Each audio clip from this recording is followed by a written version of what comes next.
Quick version up front for the people who just want the numbers. Against the RTX 5060, the RX 9060 XT 16GB is anywhere from 2% to 17% better at 1080p, typically 10%. It's the same to 22% better at 1440p, and it's sometimes worse to up to 21% better at 4K with more variability there. In RT, the 9060 XT again ranges from significantly worse than the RTX 5060 in Black Myth Wukong to can't divide by zero better in some specific scenarios where the 5060 runs out of VRAM, and to be clear, that would also happen to the 9060 XT 8GB model, which exists. Against itself, AMD's ray tracing performance has continued to show a significant improvement over the last generation, with it sometimes equating the 7700 XT in RT scenarios. And now that we have the important stuff out of the way, a quick call back to a few months ago. AMD, don't fuck this up, okay? And unfortunately, we're back to that because AMD can't just launch a product and shut the fuck up. It has to shove its own foot so deep into its mouth that it comes out the other side. Today, we're reviewing the 9060 XT, and as usual, it comes with its side of executive marketing tweets. And we have a lot of thoughts about that. There's also a review in here too. Before that, this video is brought to you by Lian Li and the O11D Evo RGB case. The O11D Evo RGB is an updated entry to the famed O11 lineup, retaining heavy support for fan mounts, drive mount locations, and flexibility on component mounting, such as two options for the power supply. The O11D Evo RGB's dual chamber approach aims to maximize cable storage on the backside to streamline cable management, coupling this with a unique vertical GPU mount to showcase the most expensive part in most systems. Learn more at the link in the description below. If you want to jump to just the numbers and the review and the benchmarks, that's fine. We've got them. You can go to the timestamp. But we need to talk about the bullshit that AMD is doing as well, because we've done the same thing for NVIDIA, and that's the fair thing to do. So AMD Frank Azor, and guy who once bet Twitter $10 that he'd have better supply than NVIDIA during peak COVID supply shortages, tweeted this recently. Quote, majority of gamers are still playing at 1080p and have no use for more than 8GB of memory. Most played games worldwide are mostly esports games. We wouldn't build it if there weren't a market for it. If 8GB isn't right for you, then there's 16GB. Same GPU, no compromise, just memory options. And remember, we can trust AMD's opinion on video games. And we raised the bar yet again with our latest generation. Personally, I've been playing some of my favorite games on a new 900 X380 like Hogwarts Legacy, Far Cry 6, and Ashes of the Singularity. Back to Azor's tweet. First of all, AMD is the king of building things that have no market for them. For example, the 2004 personal internet communicator that it abandoned in under 2 years. Bulldozer, anti-lag plus the first time because there's not a market for getting VAC banned. The FX 9370, the Radeon Pro Duo, Athlon 64X 23800 plus EE SFF, Vega Frontier Edition, Radeon 7, Vega 64, the AMD RX 6300, which exists, the Radeon 6500 XT with PCIe Gen 4x4 somehow, the HD 2900 XT, AMD Fusion Render Cloud, AMD Live, exclamation point, and finally, the AMD mountain bike. Oh no, God, this is so slow. Oh! Oh! How much travel did we use?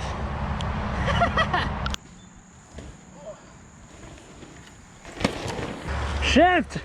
Shift, you shift! I wonder if it's gonna snap something like on the cassette for the front rings. It's kind of wild that the bash guard shattered like that.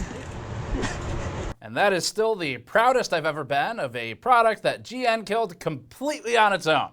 That might be the only one that we were solely responsible for the death of the product, which is better than AMD being responsible for the death of a person riding it. Now, secondly, because I did say first of all before all that, quote, same GPU, no compromise, end quote, while having half the VRAM is literally a compromise. That is the definition of a compromise in the same way that Corsair's i500, which claimed to no compromises, was a compromise in its entirety to the extent that they later went through and removed all the no compromise marketing language from the website after the review. But rebranding compromise as options is the type of thing you'd put on your job application to become the chief architect of marketing.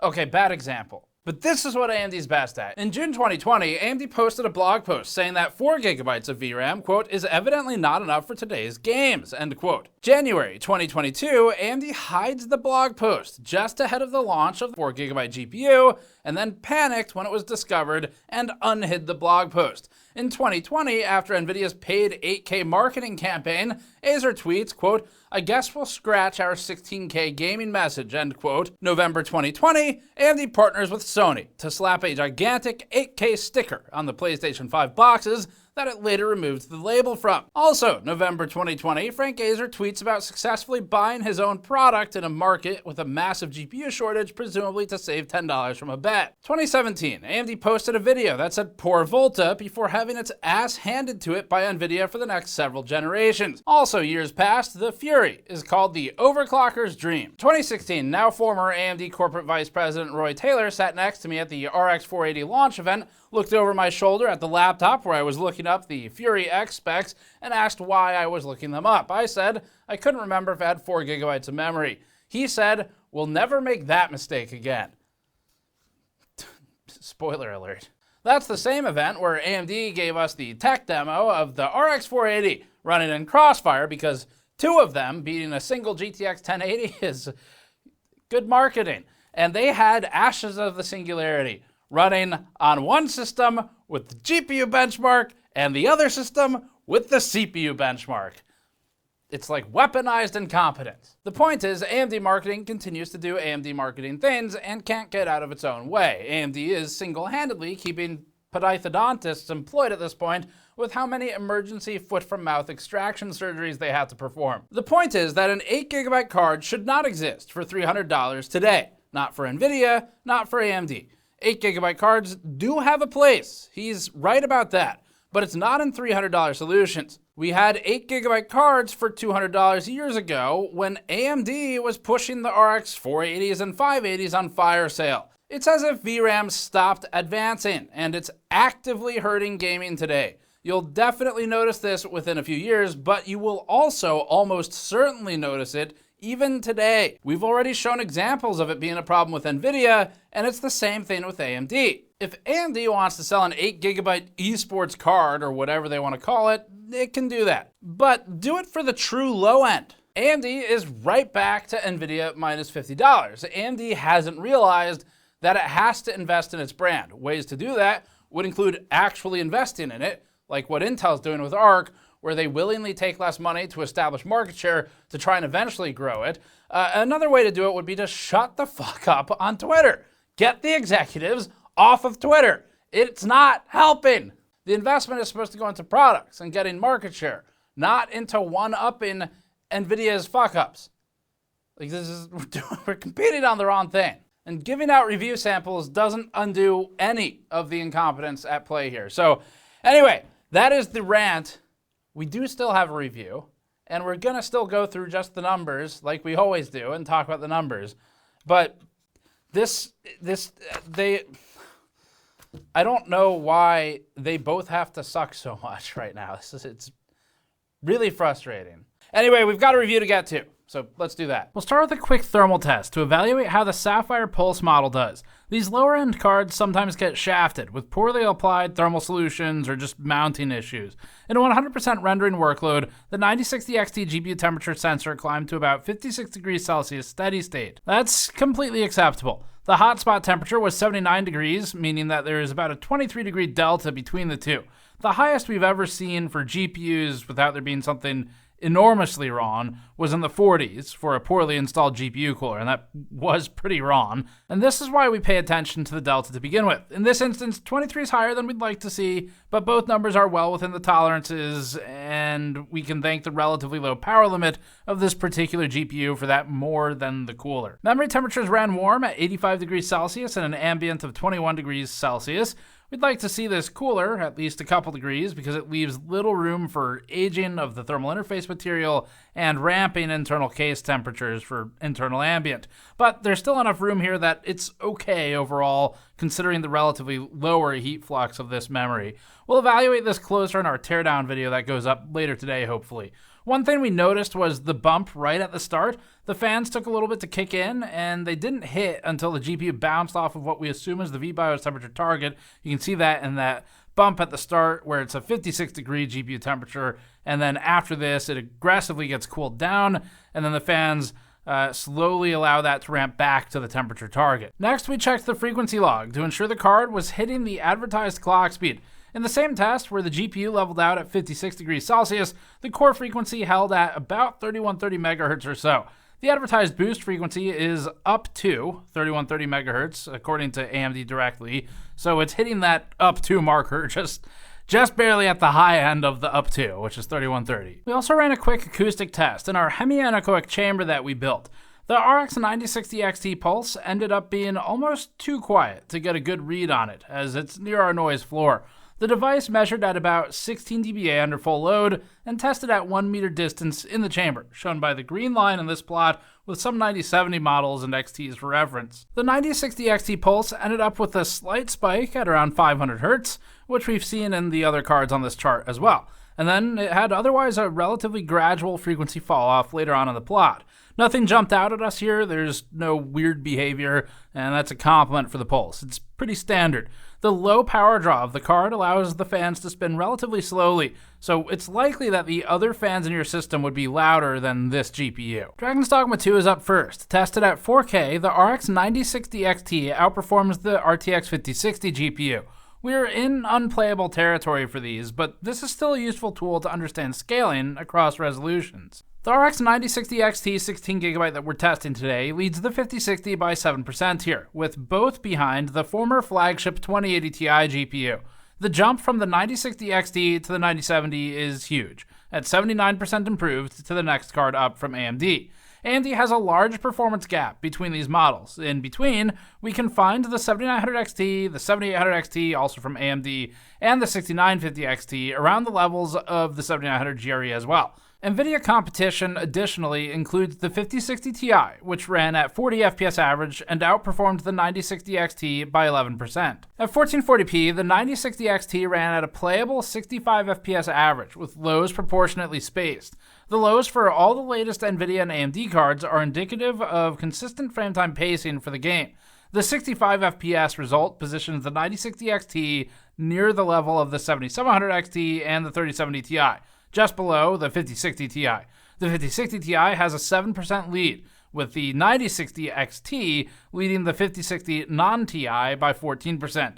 The 9070 is, of course, significantly better. It's also more expensive, at 106 FPS average to the 9060 XT's 65 FPS average. So there remains a large gap between these. Currently, that gap is filled again by the 7800 XT, the 7800 GRE, the 6950 XT of prior generations from AMD, or the 3080, 4070, and 5070 from NVIDIA, so these might be some good starting places for used options. At 1080p, the 9060 XT again sits around the 3070 Ti and the 7700 XT levels of performance. That positions it ahead of the RTX 5060 by 13%, with the 5060 Ti ahead of the 9060 XT by 8%.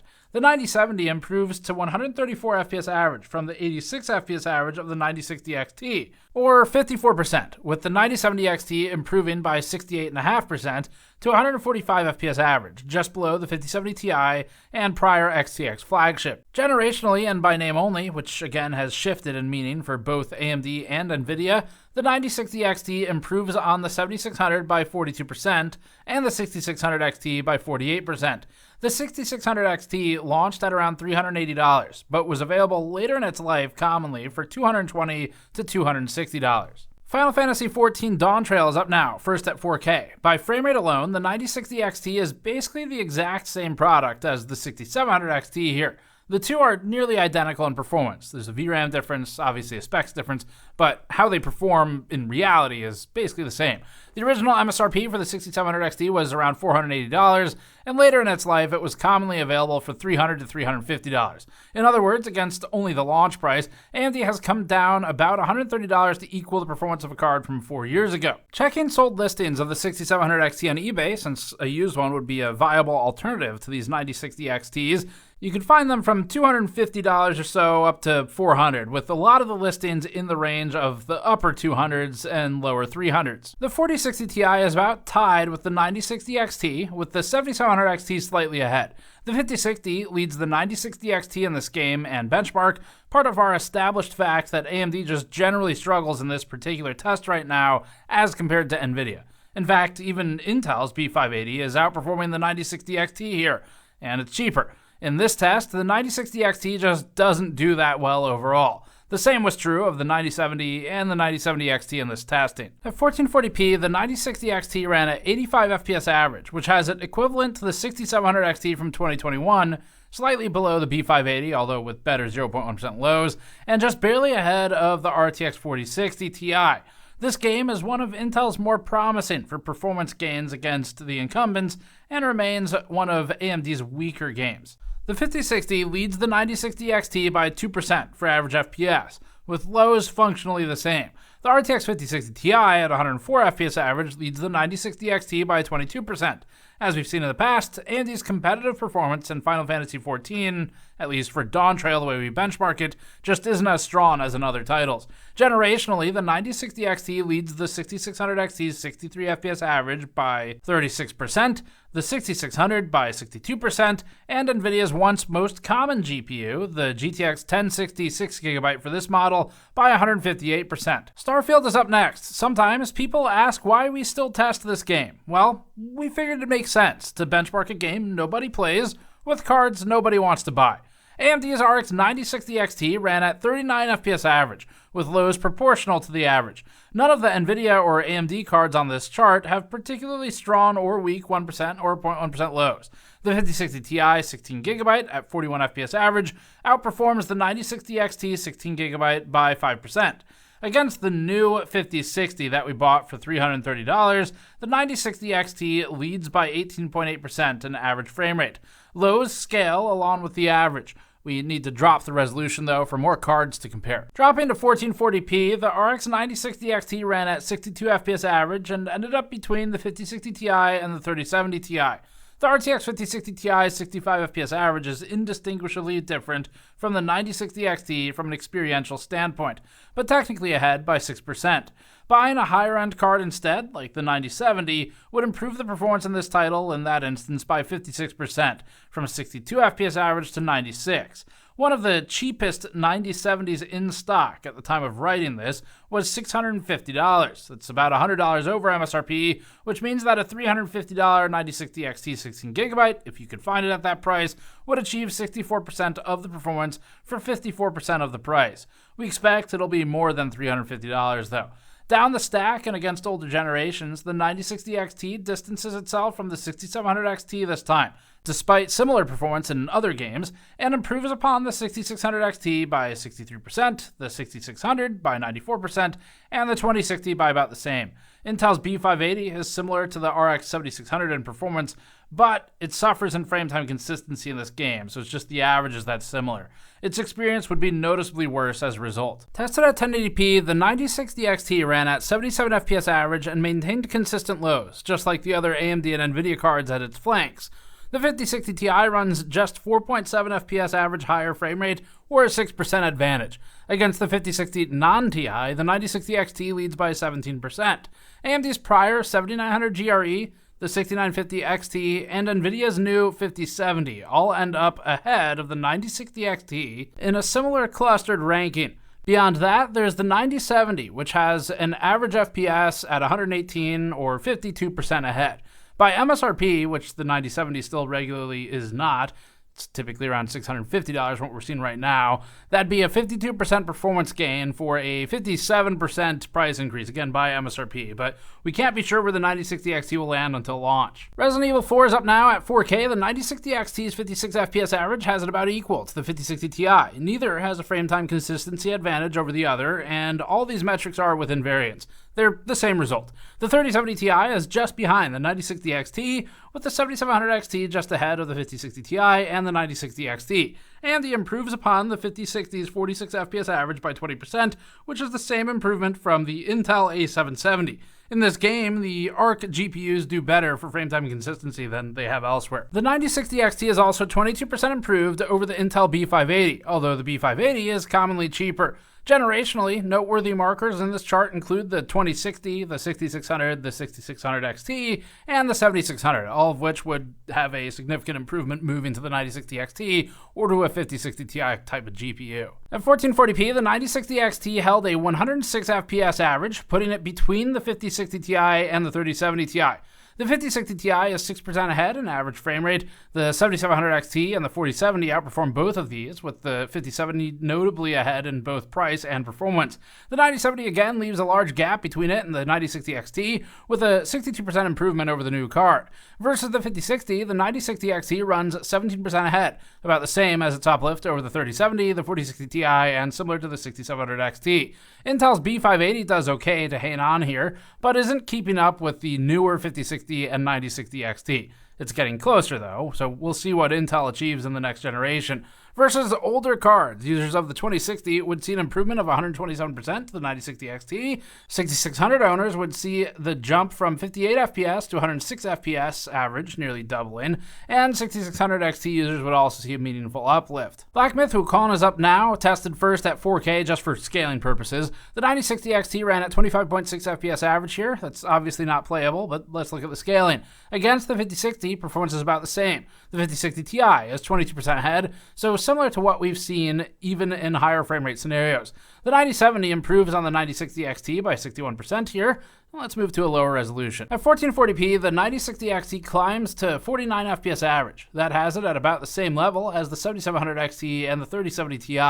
The 5060 Ti is about 17% ahead of the 9060 XT in this test, with the 7800 XT similarly ahead. As for the new 5060, that provides functionally the same experience when not running into VRAM issues.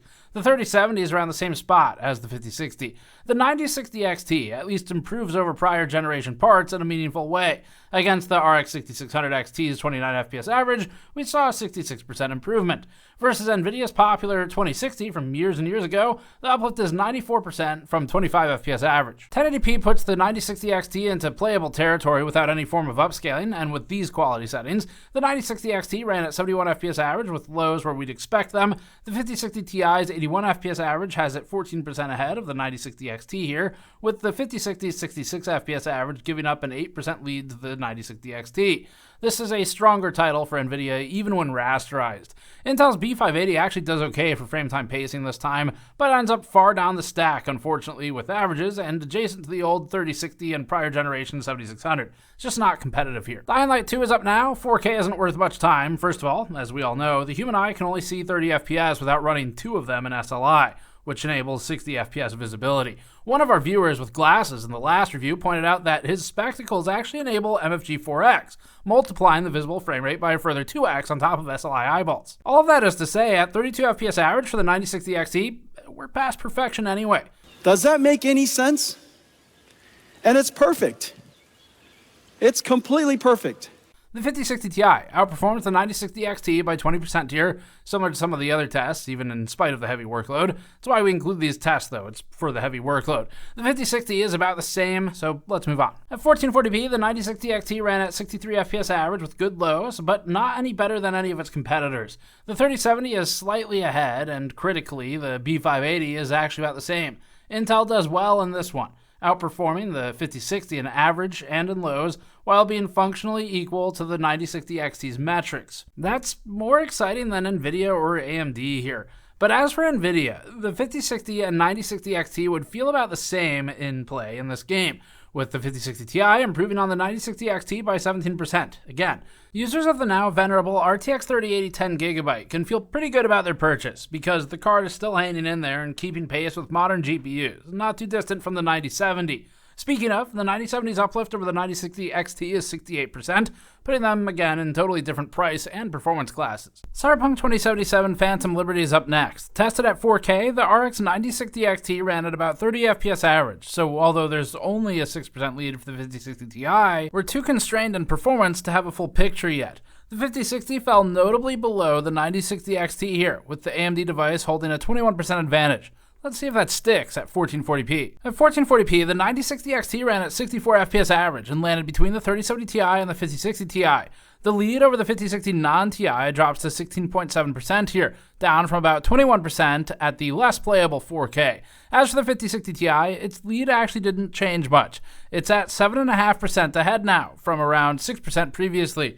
The 9060 XT is playable with these settings. Moving to something like a 5070 or a 9070 would obviously be a huge jump up and would give some more room for higher settings or just future games or even mods in this game, but that's also a big price jump. At 1080p, the 9060 XT pushed up to a 100 FPS average. The 5060 Ti's lead is now 8.8%, so we've seen it slowly increase its advantage over the 9060 XT as resolution has decreased. That's why we run the 4K tests even when the performance is too limited to play, because it can give some interesting insights like this. As for the 5060, the 9060 XT leads it by 12% now, so it has consistently dropped from the 4K lead of about 21%. Ray tracing benchmarks are next. We'll start with the worst case scenario for everybody except for NVIDIA, which is Black Myth Wukong. First, at 4K upscaled, the 9060 XT ends up at the bottom of the stack. AMD has at least improved its ray tracing performance over the 7000 series, shown with the 7900 XT equaling the 9060 XT, but it's not good enough to contend with NVIDIA, even if ignoring the low frame rate at this resolution. The 5060 runs a 52% higher average frame rate than the 9060 XT here. Let's move to something that might actually run. At 1440p upscaled and ray traced, the 9060 XT ran at 31 FPS average and landed just ahead of the 2080 Super. That gives the 5060 non-Ti and its 45 FPS average a lead of 44%, down from the 52% previously. We'll see if that continues to the more playable next resolution at 1080 upscaled. The 5060 Ti ran at 54 FPS average, leading the 9060 XT by 72%. Even the 9070 XT was technically below the 5060 Ti, showing just how this particular game remains undefeated for NVIDIA. At 1080p upscaled, the 9060 XT ran at 47 FPS average. As always, for us, it's not about the absolute frame rate, but instead the relative frame rate. In a relative sense, then, the 5060 ends up 37% ahead of the 9060 XT. In an absolute sense, it's also just more playable at the frame rate it's at. The interesting part, though, is the shrinking of the gap at lower resolutions here. Possibly because of how overrun it was, AMD's GPU went from yielding a 52% advantage to the 5060 to 44% at 1440p to 37% at 1080p upscaled. At this rate, maybe they'll be at parity at 144p or something. The 5060 Ti ends up 60% ahead here, with the 9070 XT around the same level as that. AMD gets left behind in this particular game with RT on. Dragon's Dogma 2 with ray tracing is up next. At 4K and not upscaled, just at normal 4K, the 9060 XT ran at 32 FPS average, basically tying the 2080 Ti and just behind the 3070 Ti. The 5060 Ti leads by 11% here, with the 9060 XT leading the 5060 non-Ti by 6.4%. Better performers include the 5070 at 49 FPS average or 53% improved, and the 9070 at 76% improved. That breaks rank from what we saw in most rasterization tests. Of course, you could keep scaling up, and we have results for that as well. At 1440p with RT and no upscaling, the 9060 XT's 56 FPS average puts it well into playable territory with these settings. That has the 7700 XT just barely ahead, but the same from an experiential standpoint, and the 3070 is behind. The lead over the 5060's 50 FPS average is 12% for a somewhat meaningful advantage. The 5060 Ti has a similar lead of 10% over the 9060 XT. Compared to prior generations, AMD has improved on its architecture significantly and boosted its RT performance meaningfully. This is something we already saw in the 9070 XT review, but it continues at the lower end. The 9060 XT is a big jump over cards like the 6600 XT and the 6600 when going back a couple generations. At 1080p, the 9060 XT's 78 FPS average put it between the 7700 XT and the 5060 Ti. The 5060 Ti's lead drops from 10% that we saw at 1440p to just 5.5% at 1080p, with the 9060 XT increasing the gap against the 5060, now at 17% from 12% before. AMD is scaling better in this test as resolution decreases, even with RT enabled. Moving on to Dying Light 2 with ray tracing at 1440p upscaled. The 9060 XT was at 51 FPS average here and didn't have any issues to speak of for frame time consistency. That has it ahead of the 5060 by less than 2 FPS, which wouldn't be noticeable in real play. The 5060 Ti's lead is more meaningful at 17.8% over the 9060 XT, And overall, AMD is mostly improving on its own past performances here. It nearly hits the 7800 XT levels with the 9060 XT, so at least that's an improvement in RT. At 1080p, the 9060 XT's 77 FPS average has it again at about the level of the 7800 XT, just ahead of the 7700 XT. The 5060 Ti is about 13% better in average frame rate, with the 9070 48% better than the 9060 XT, and similar to the 5070. AMD's 9060 XT is 7.8% ahead of the 5060 non-Ti here. The B580 is down below that, though not far below, and it has okay frame time pacing this time around. The 3060 Ti remains a weirdly relevant comparison to the 5060, which sort of makes it feel like a 3060 Ti Super or something. Resident Evil 4 ray traced is next, first at 4K upscaled. The RX 9060 XT 16GB ran at 63 FPS average here, putting it relatively close to the 5060 Ti's 67 FPS average. The 5060 Ti has a lead of just 7% here, which is good for the 9060 XT. The 5060 gives the 9060 XT a 14% advantage, so it's positioned better in this test than in some of the other RT benchmarks. Lows are also consistent and proportional to the average, similar to the flanking devices from NVIDIA and AMD. Intel actually also had an okay overall performance here, with a 50 FPS average that begins to threaten the RTX 5060, though not the 9060 XT.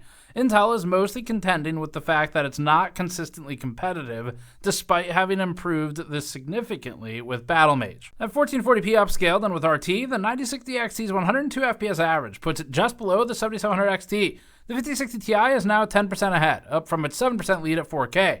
The 9060 XT's 10 FPS lead over the 5060 non-Ti also reduces its advantage to 11% from 14% previously. And finally, we'll show the VRAM issues on the 8GB 5060. These also apply to the 9060 XT 8GB model, which we'll test separately later. In this ray tracing benchmark of Cyberpunk 2077 Phantom Liberty with 1080p RT medium settings, the 5060 ran at 51 FPS average, which sounds okay, but had awful lows at 21 FPS for 0.1%. What's important is looking at its neighbors. The 7800 XT had nearly the same average, but its lows indicated far more consistent and less choppy frame time pacing with the 43 FPS 0.1% result. The 9060 XT held a 54 FPS average and had well-timed, consistent frames, resulting in actually good 1% and 0.1% lows that represent an overall consistent experience. 8GB cards struggle here today already, as shown on the 5060 and 3070 Ti, so this is a now thing in some of these games. To illustrate the point, here's 4K with RT medium. It's ridiculous, but that is the point. Despite struggling hard and overall being stuttery with its 15 FPS average, the 9060 XT, to its credit, had excellently paced frame times for its average. Now they're still bad, to be clear, they are really bad, but at 13.7 and 13.6, they're paced better than they should be. There's not a ton of data to work with here for this frame rate. The point though is that even this shit experience is infinitely less shit than what we observe in cards like the 3070 Ti, 3070, and 5060,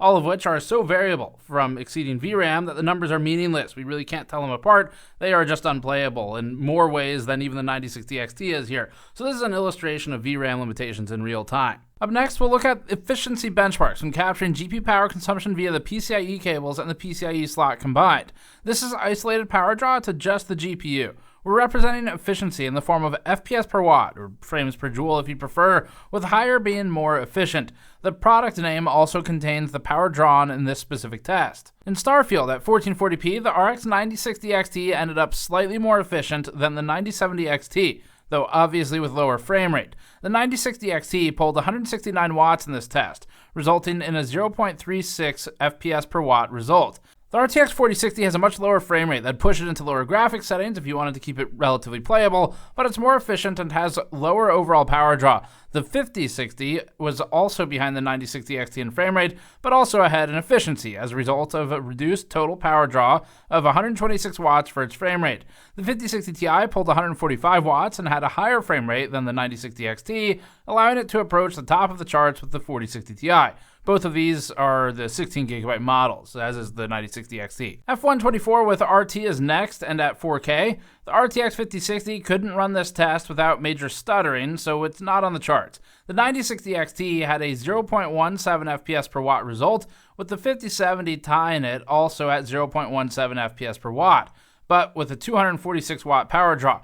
The 5060 Ti pulled 176 watts here. The 9060 XT is about the same power consumption as the 5060 Ti, and only slightly behind in frame rate. as this is one of AMD's stronger RT titles. As a result, the efficiency is almost the same. At 1080p with RT, the 9060 XT continued to pull about 178 watts. Its efficiency is better than that of the 9070 XT here, which is beyond the peak point of the efficiency curve for the volt frequency curve for the 9070 XT. The 9060 XT is lower in frame rate, but its lower power draw allows this efficiency lead over its larger alternative. The 5060 Ti ends up slightly more efficient than the 9060 XT, with both pulling around the same power and pushing a frame rate within single digits of each other. This is a good showing for AMD's new card. We'll look at a worse one for AMD as well. Final Fantasy XIV has poor overall gaming performance for the 9060 XT, which means the 9060 XT ends up lower down in the chart. It's at 0.51 FPS per watt, which at least has it improved on the 9070 XT and the 7800 XT.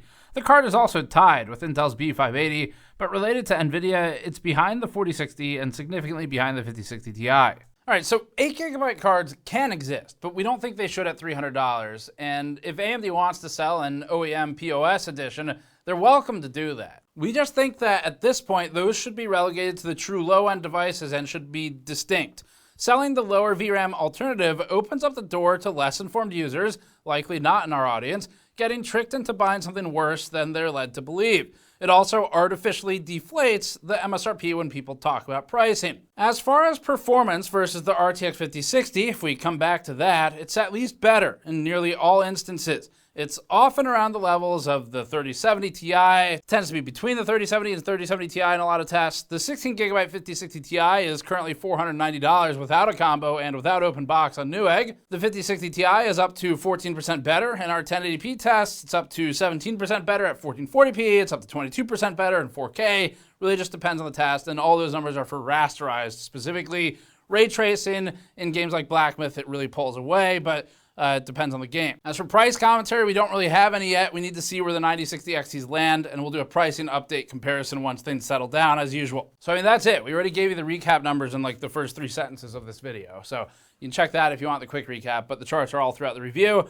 A lot of tests in here as usual. It is a fully featured review from us.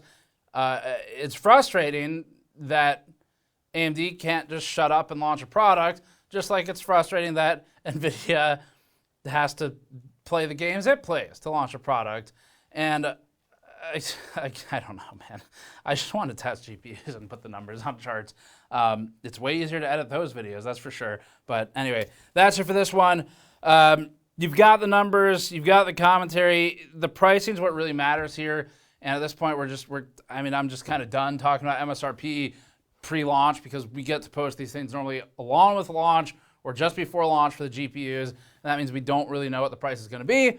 So what we're going to do is you've got the numbers, and we're going to look at the prices as things solidify over the coming weeks and then months, and do updates periodically. Might be hardware news, might be standalone, just depends on the depth. And that'll be where we talk about the price commentary at this point. Because anything else, I mean, it's just like, it's just potentially misleading, because the MSRPs aren't holding and they're playing games with VRAM to try and artificially suppress the price that everyone's talking about anyway. So that's it for this one. Thanks for watching. Subscribe for more. Go to store.gamersaccess.net or patreon.com/gamersaccess to help us out directly. And we'll see you all next time.